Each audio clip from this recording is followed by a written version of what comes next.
Welcome to our first session of Global Competence Improving courses.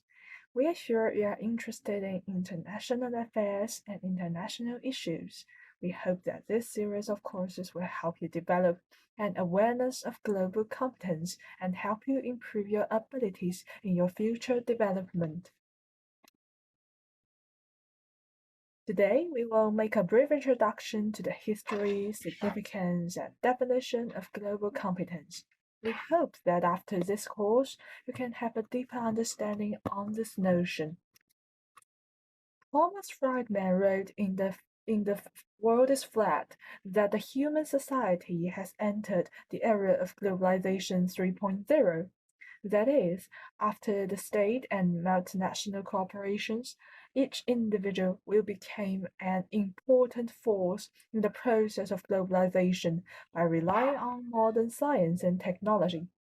Not only do countries and companies has the responsibility to promote the development of society, but in the future, every individual needs to improve his or her ability to become a driven force of the globalization process.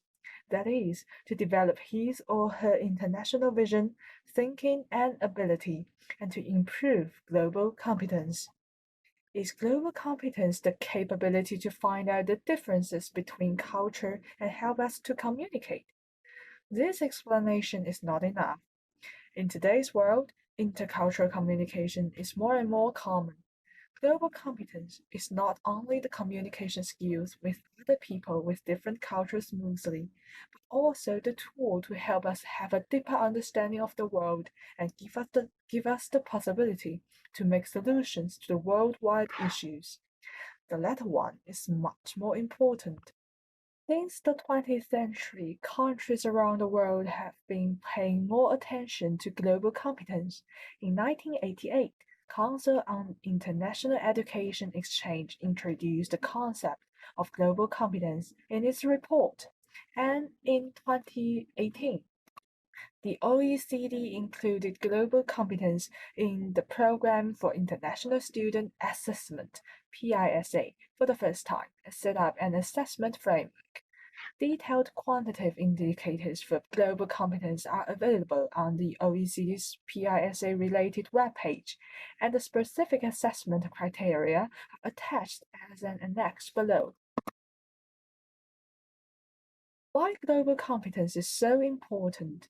Inexorable economic, cultural, technological, environmental, and political forces are affecting every society on Earth and making nations and peoples more interdependent than ever before.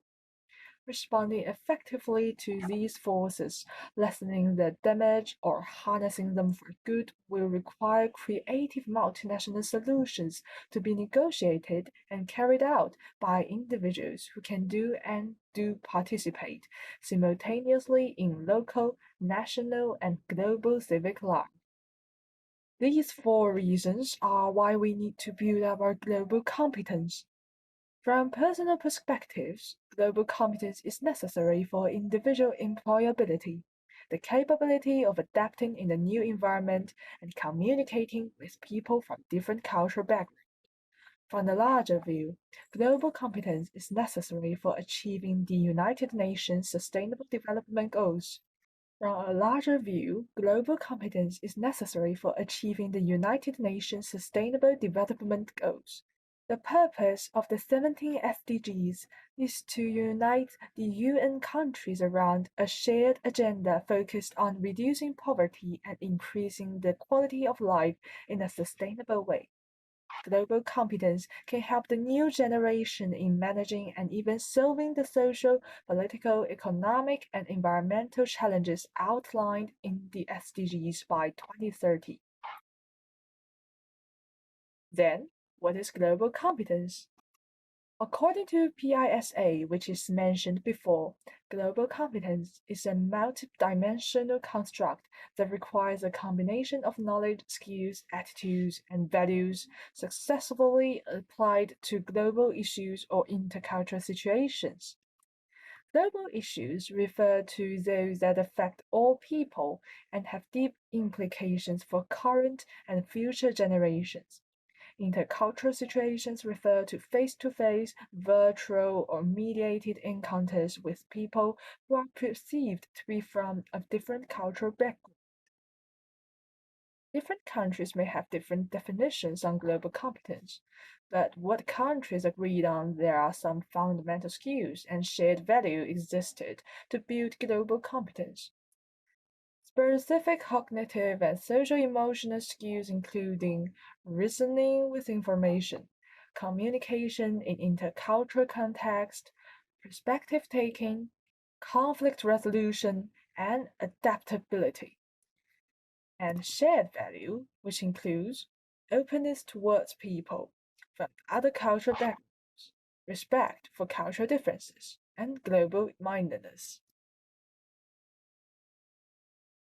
The shared value and skills build the basement of global competence. So, what's the components of global competence?